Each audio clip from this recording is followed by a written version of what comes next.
Halo, adik-adik mahasiswa. Kali ini kita bertemu dalam kuliah produk kosmetik. Dalam kuliah produk kosmetik ini, materi yang akan kita bahas kali ini adalah tentang produk perawatan wajah. Produk perawatan wajah ini melingkupi produk apa yang kita perlukan untuk proses pembersihan wajah, dan sekaligus juga kita akan pelajari bagaimana cara untuk merawat wajah. Produk kosmetik wajah yang pertama yang akan kita bahas adalah skin cleansing product. Sesuai dengan namanya yaitu skin cleansing product, maka definisi dari skin cleansing product adalah produk kosmetik yang membersihkan dan menyegarkan kulit dengan menghilangkan debu atau pengotor kulit yang lain untuk menjaga kondisi fisiologis kulit tetap normal. Skin cleansing product ini dapat dibedakan menjadi dua tipe, yaitu surfactant type dan solvent type. Surfactant type jelas berarti produk kosmetik ini akan mengandung banyak surfaktan.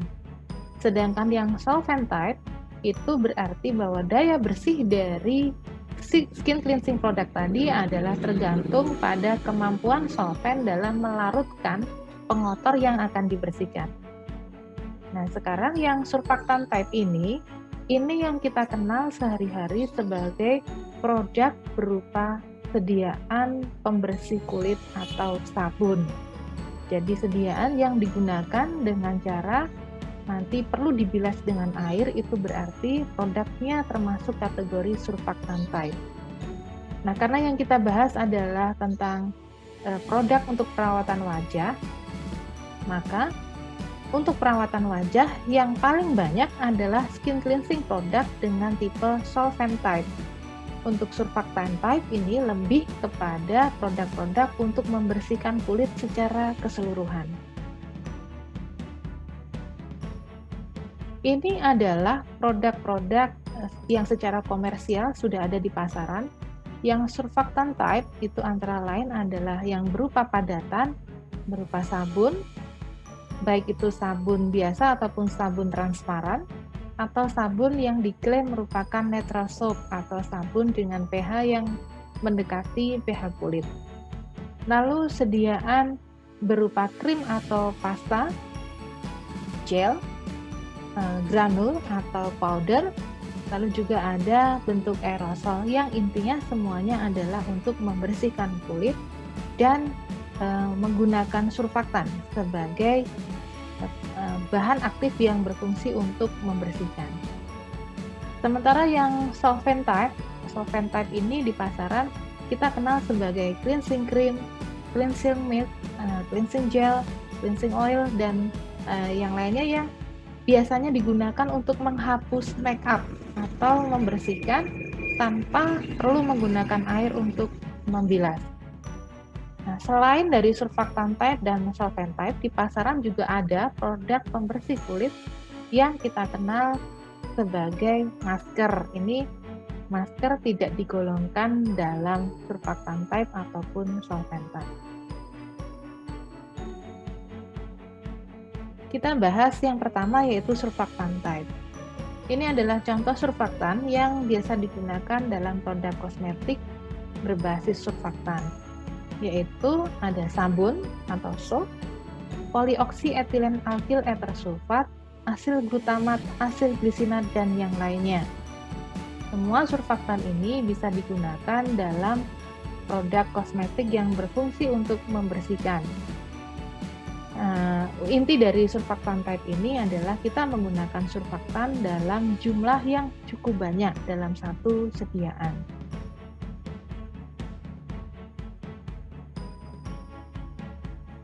Surfaktan ini ternyata ketika digunakan tidak hanya mengangkat debu dan kotoran, tetapi juga ada kemungkinan mengangkat bahan-bahan yang berguna bagi kulit.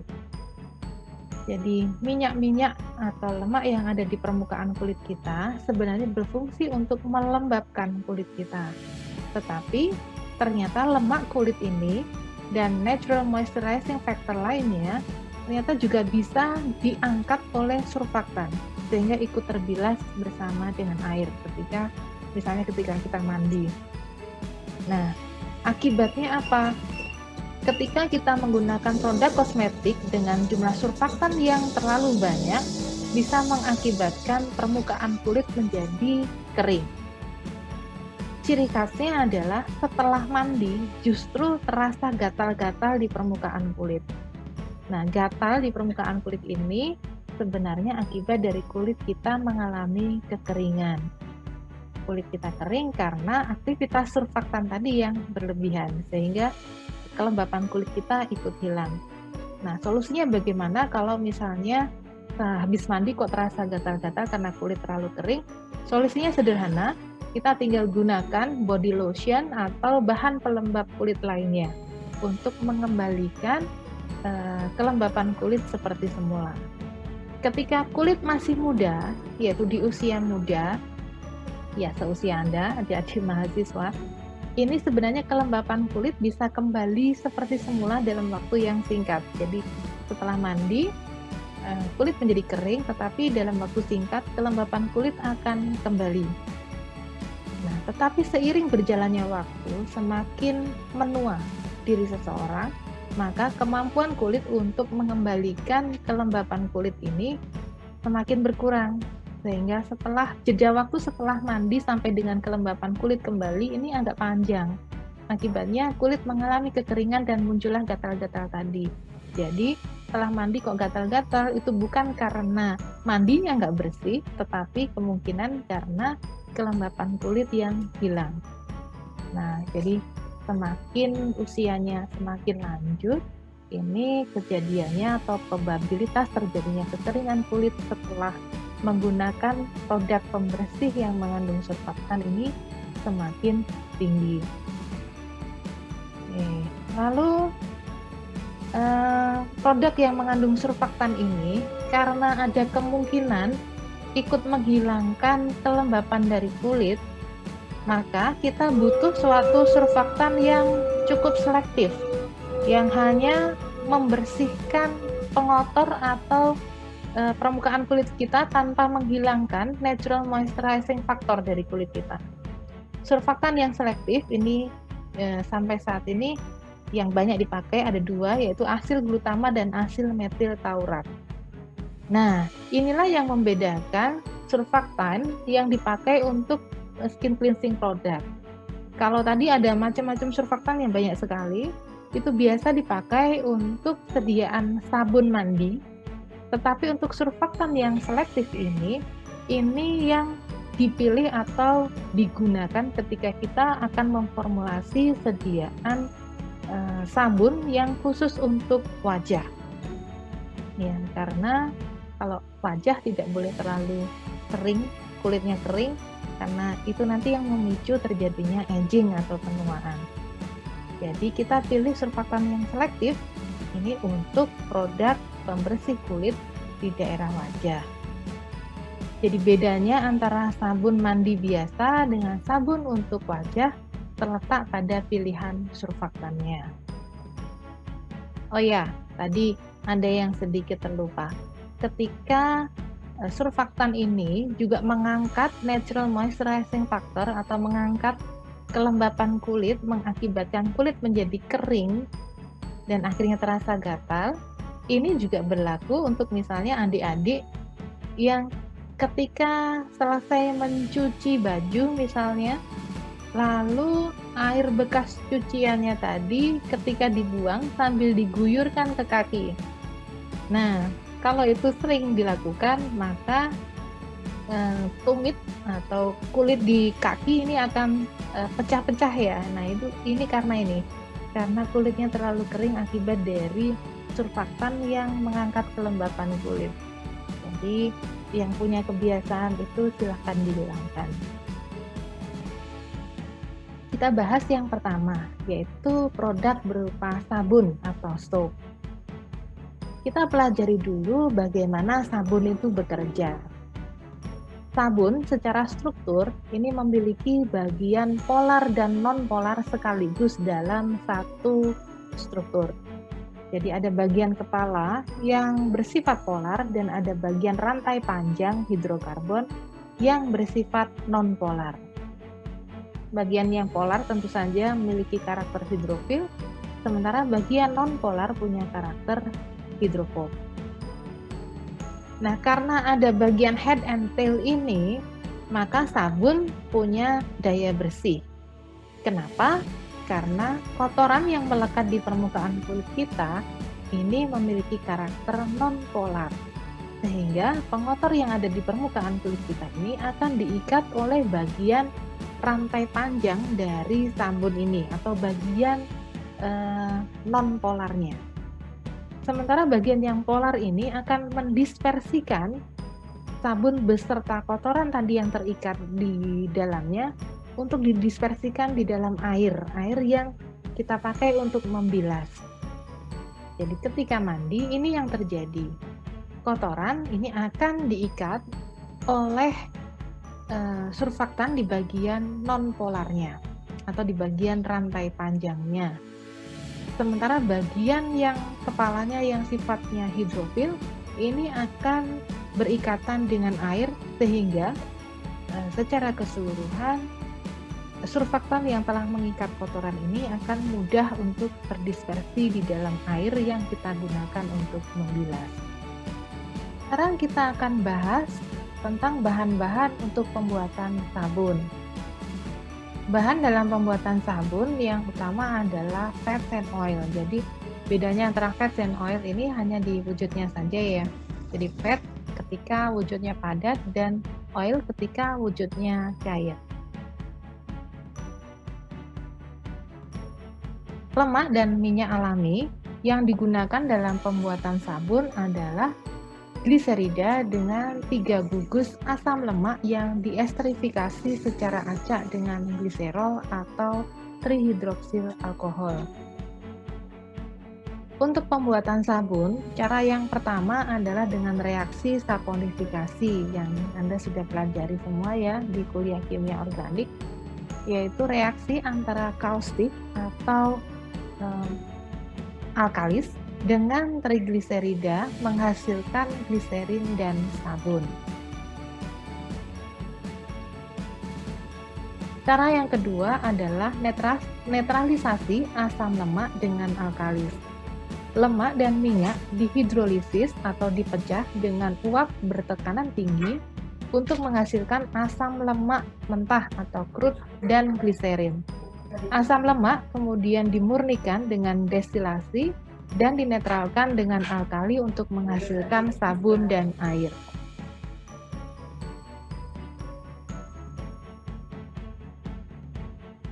Masih ingat reaksi ini? Reaksi saponifikasi, yaitu reaksi antara trigliserida dengan kaustik, menghasilkan gliserol dan sabun.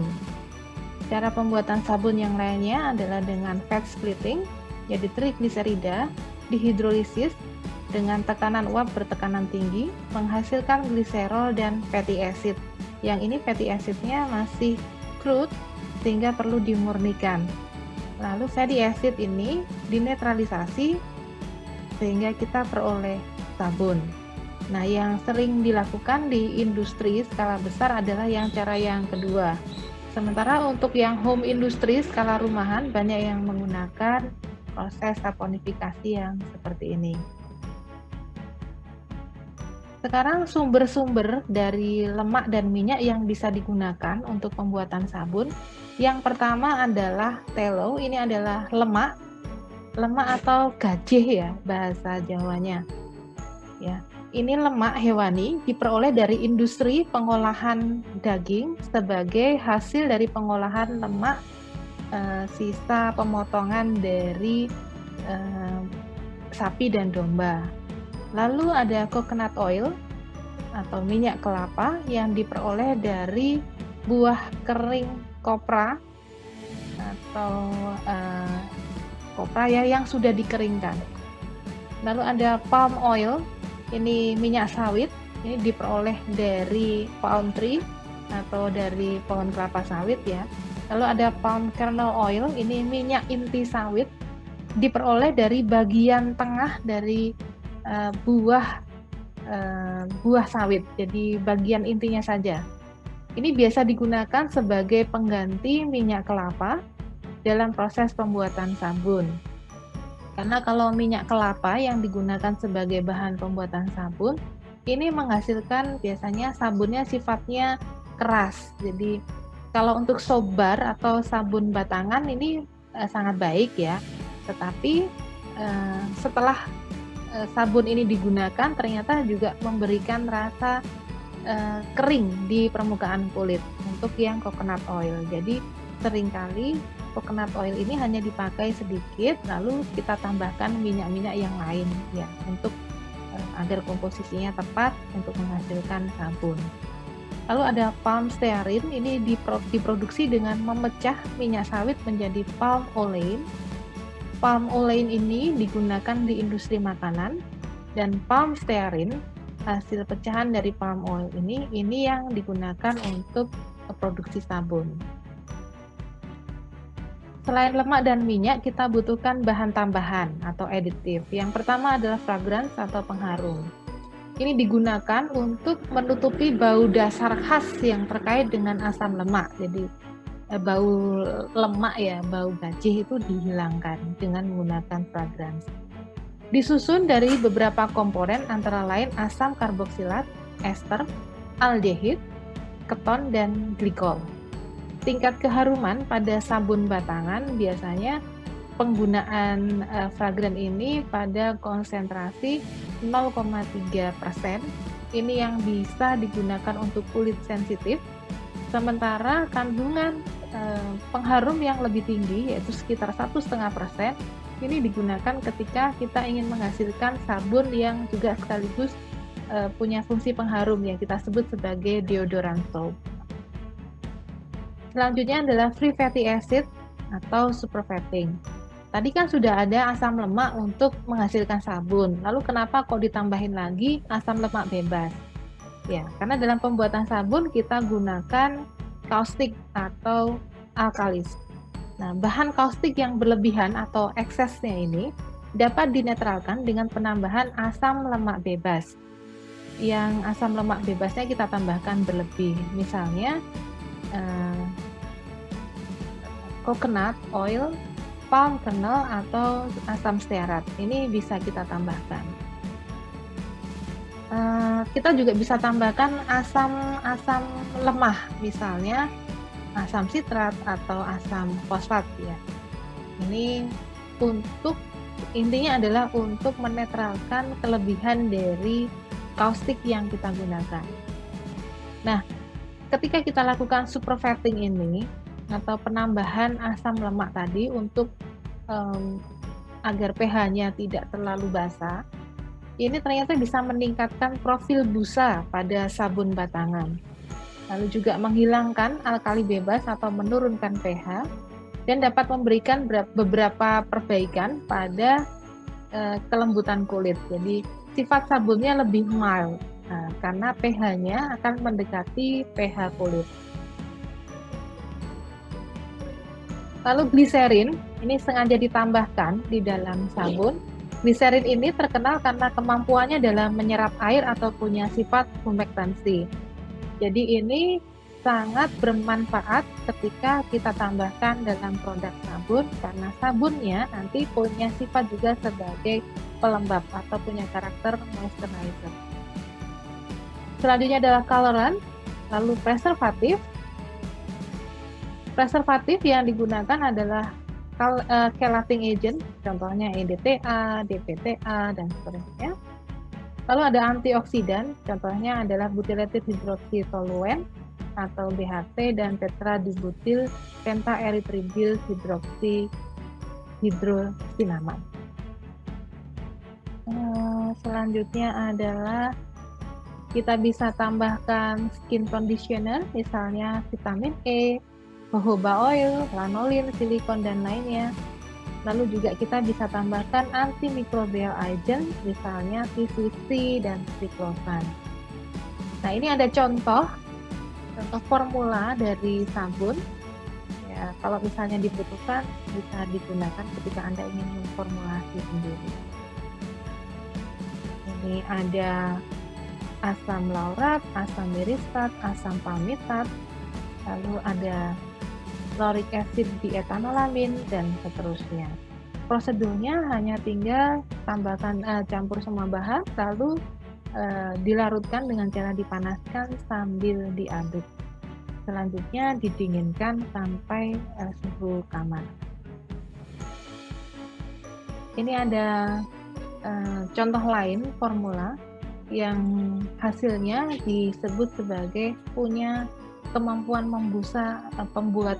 pembentukan busa yang baik dan punya kelebihan daya bersih yang cukup baik.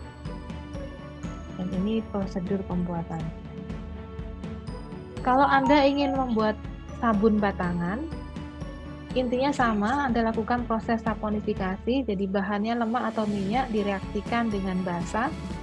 Lalu kalau terjadi kelebihan ekses atau kebanyakan dari basanya sehingga pH-nya sangat basah, kita perlu netralkan kembali. Setelah itu kita tambahin bahan aditif yang diinginkan.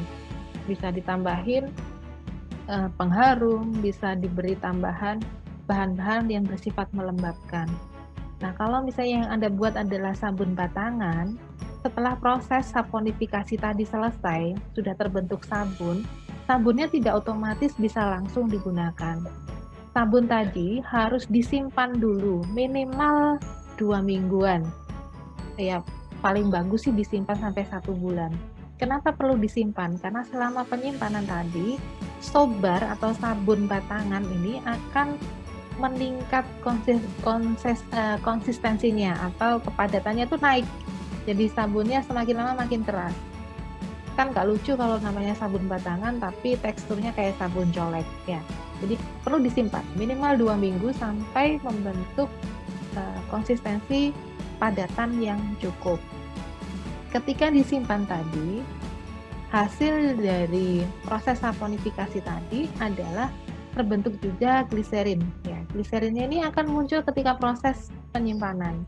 Jadi makin lama disimpan, ini jumlah gliserin yang terbentuk ini akan naik, sehingga karakter sabunnya akan punya sifat lebih lembut ketika lama disimpan daripada ketika pertama kali selesai dibuat. Jadi ingat kalau Anda buat sabun batangan ini butuh waktu untuk dibiarkan memadat atau perlu didiamkan sampai lebih dari 2 minggu. Selanjutnya kita akan bahas yang solvent type. Yang produk yang solvent type ini digunakan untuk menghapus kosmetik yang berminyak atau make up yang sifatnya waterproof. Lalu juga untuk lipstick yang karakternya non-staining atau long-lasting. Produk di pasaran ini berupa cleansing cream, lotion, liquid, ataupun gel. Daya bersih dari solvent type ini tergantung pada solvent yang dipilih atau produk ini berfungsi untuk melarutkan atau mengangkat pengotor kulit. Jadi produknya ini menjadi solvent bagi pengotor kulit. Lalu sifat produk yang diinginkan oleh pasar adalah setelah penggunaan ini mudah dibilas dengan air kalau misalnya pengen dibersihkan. Nah, ini contoh formulanya, facial cleansing cream. Anda lihat di sini ada asam stearat, cetil alkohol, ketrolatum, dan seterusnya. Ini bahan-bahan yang biasa digunakan untuk pembuatan krim.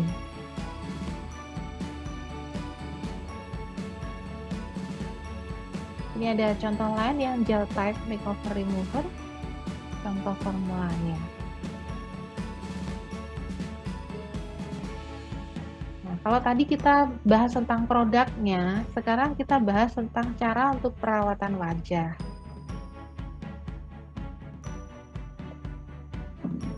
Prinsip yang paling utama untuk perawatan wajah adalah kita harus kenal dulu tipe kulitnya. Tipe kulit yang mau dirawat ini yang mana? Yang normalkah atau yang berminyak? Sekarang kita lihat satu-satu karakternya. Jika kulit kita ini normal, maka kulit akan terasa seperti beludru ketika dipegang gitu ya.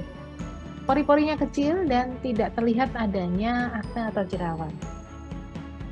Lalu yang oily, ini ciri khasnya adalah pori-porinya besar, lalu ada beberapa bagian di permukaan kulit yang terlihat mengkilat.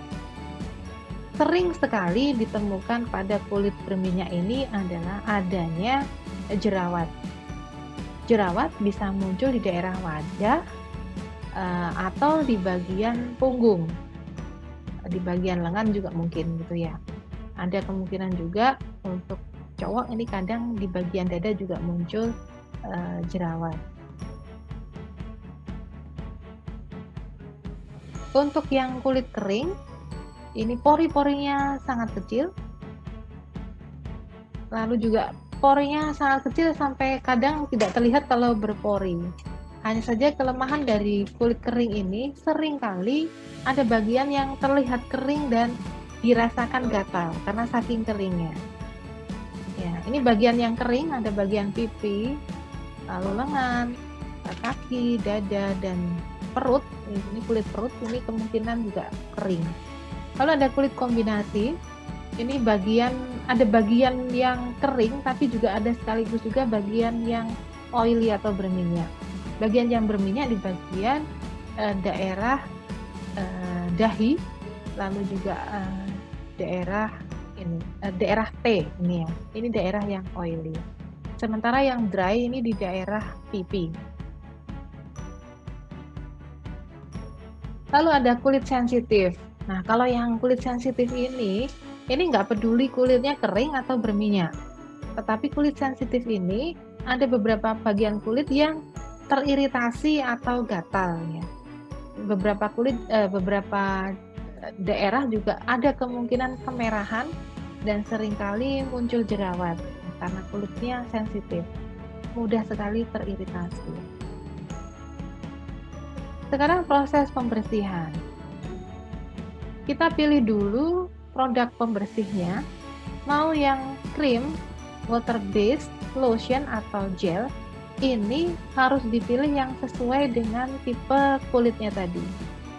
Kalau yang tipe kulitnya kering, ini sebaiknya pilih yang krim, sediaan krim atau lotion yang mengandung minyak atau lemak. Tetapi kalau tipe kulitnya yang berminyak, sebaiknya dipilih yang water based atau sediaan yang berupa gel.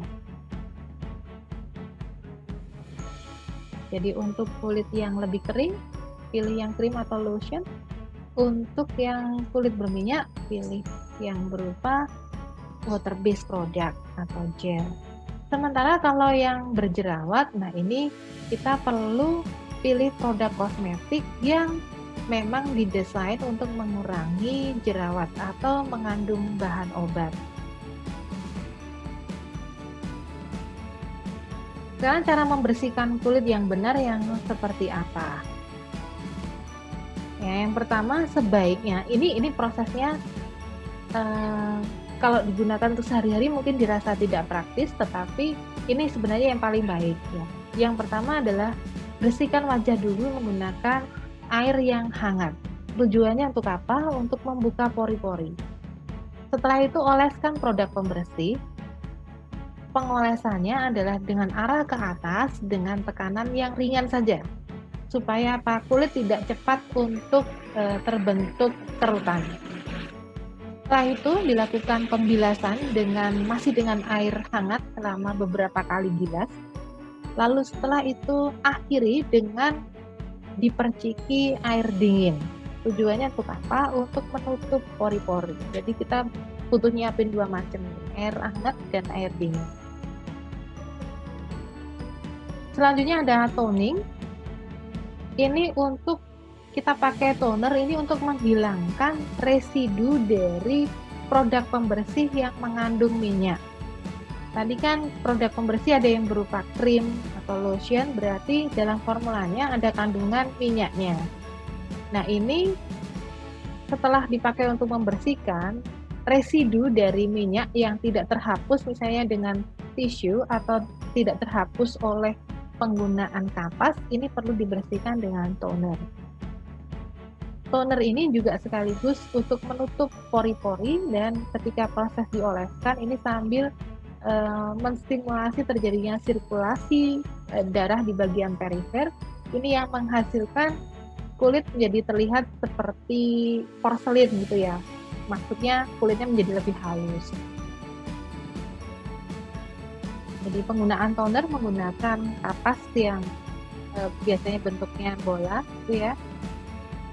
Proses penggunaannya juga sama dengan tadi ketika kita gunakan cleansing produk pembersih, sama-sama harus dengan tekanan yang lembut, tidak boleh terlalu keras, dan penggunaannya juga ke arah luar. Selanjutnya, setelah dibersihkan, semua kulit itu butuh diberi pelembab. Ya, jadi walaupun tipe kulitnya oily sekalipun atau berminyak, tetap butuh pelembab. Tentu saja pemilihan pelembab juga tergantung pada tipe kulitnya. Kalau kulitnya adalah kulit berminyak, kita butuh pelembab yang water based. Kulit juga perlu untuk diberi pelembab yang mengandung ini, yang tenar ini alpha hydroxy acid. Untuk apa? Untuk menghilangkan daerah yang kusam di permukaan kulit. Kusam di permukaan kulit ini akibat dari apa? Dari sel-sel kulit yang sudah mati. Nah, ini nggak bisa hilang kalau hanya menggunakan sabun saja. Jadi kita butuh suatu tambahan, suatu zat yang bisa untuk menghilangkan daerah yang kusam ini. Antara lain adalah alpha hydroxy acid. Tetapi kalau kulit kita sensitif, tidak dianjurkan ya untuk menggunakan produk yang mengandung alpha hydroxy acid karena ternyata ini bisa menimbulkan jerawat. Selanjutnya adalah jangan lupa untuk memproteksi kulit kita. Jadi kita di daerah tropis yang sinar mataharinya berlimpah, jadi ketika kita pergi keluar sebaiknya menggunakan produk yang mengandung SPF. Ini sudah ada ya di kuliahnya sendiri ya. Gunakan SPF minimal, seminimal mungkin adalah SPF 10. Lalu ternyata kulit kita juga butuh diberi makan. Gitu. Jadi ketika kita mengkonsumsi makanan yang mengandung vitamin A, vitamin C, D, dan E, ternyata ini vitamin-vitamin ini ternyata juga membantu untuk memperbaiki kulit kita. Jadi proses penuaan dini ini kebanyakan karena diawali oleh adanya radikal bebas. Nah, adanya radikal bebas ini bisa diatasi dengan vitamin-vitamin ini. Lalu juga yang penting berikutnya adalah cukup tidur 8 jam dalam sehari. Apalagi di masa pandemi ini harus cukup istirahat. Lalu juga jangan lupakan untuk berolahraga. Olahraga ini bisa untuk mensirkulasi darah di tubuh kita. Lalu juga keluarnya keringat setiap dilakukan olahraga ini ternyata juga membantu untuk kulit ini menjadi lebih lembab. Jadi ini olahraga ringan pun, misalnya cuma 20 menit berjalan kaki tiap harinya, ini ternyata membantu kulit untuk tetap sehat. Ya, itu saja kuliah kita hari ini tentang produk kosmetik untuk wajah. Semoga bermanfaat, tetap semangat, jangan lupa tetap jaga jarak dan pakai masker selama masa pandemi ini. Terima kasih, sampai jumpa di lain kesempatan.